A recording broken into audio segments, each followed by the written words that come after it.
പാലക്കാട് എലപ്പുള്ളിയിൽ മദ്യനിർമ്മാണശാലയ്ക്ക് അനുമതി നൽകിയതിൽ മന്ത്രിസഭ നോട്ട് പുറത്തുവിട്ട് പ്രതിപക്ഷ നേതാവ് വി.ഡി. സതീശൻ. ഒയാസിസ് കമ്പനിക്ക് മദ്യനിർമ്മാണ പ്ലാന്റുകൾ അനുവദിച്ചത് ആരോടും ചർച്ച ചെയ്യാതെ എന്നതിന്റെ തെളിവുകളാണ് പുറത്തുവിട്ടത്. വിവരങ്ങളുമായി സൂര്യഗായത്രി ചേരുന്നുണ്ട്. സൂര്യഗായത്രി, 3 കാരണങ്ങളാണ് പ്രധാനമായിട്ടും ചൂണ്ടിക്കാണിക്കുന്നത്.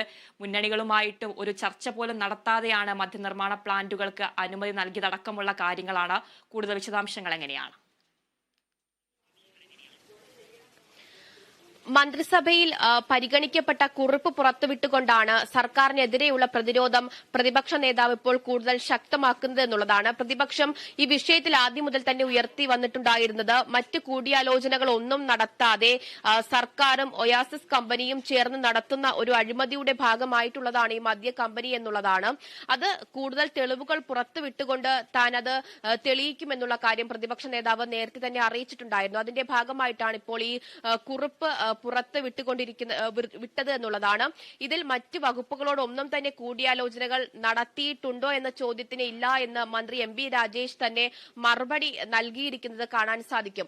എം.ബി. രാജേഷും മുഖ്യമന്ത്രി പിണറായി വിജയനും ചേർന്നുകൊണ്ട് നടത്തിയ ഒരു പ്ലാനാണ് ഈ മദ്യ പ്ലാന്റുമായി ബന്ധപ്പെട്ട് അല്ലെങ്കിൽ അതിന്റെ പിന്നിൽ ഉള്ളത് എന്നുള്ളതാണ് പ്രതിപക്ഷ നേതാവ് ഇപ്പോൾ പറയുന്ന പ്രധാനപ്പെട്ട കാര്യം.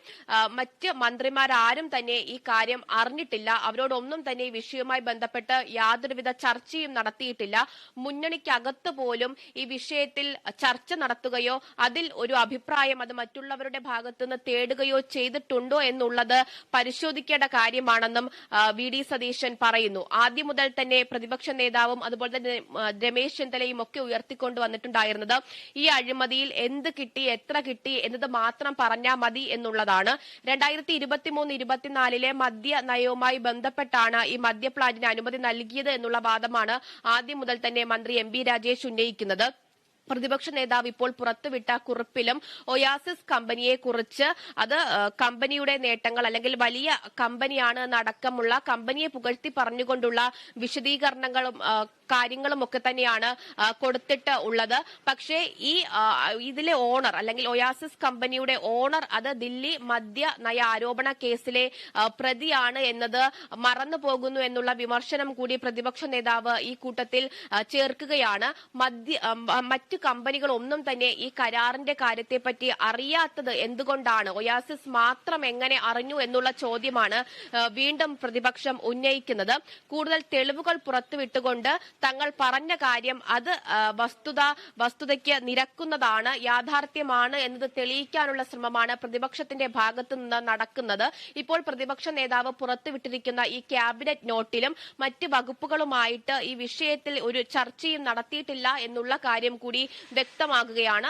അത് മന്ത്രി എം.ബി. രാജേഷ് തന്നെ അതിൽ കൃത്യമായിട്ട് ചർച്ചകളൊന്നും തന്നെ നടത്തിയിട്ടില്ല എന്ന് പറയുന്നു. 2023-24 മദ്യനയവുമായി ബന്ധപ്പെട്ട് എടുത്ത തീരുമാനമാണ് ഈ പ്ലാന്റ് നിർമ്മാണവുമായി ബന്ധപ്പെട്ടത് എന്നുള്ള കാര്യവും ഈ കുറിപ്പിൽ വ്യക്തമാക്കുകയാണ്.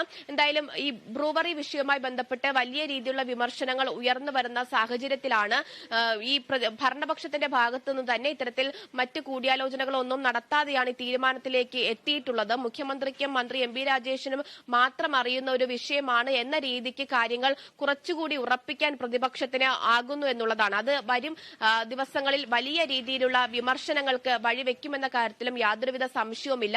ഈ വിഷയത്തിൽ ഊന്നി പ്രതിഷേധം ശക്തമാക്കാൻ തന്നെയാണ് പ്രതിപക്ഷത്തിന്റെയും തീരുമാനം.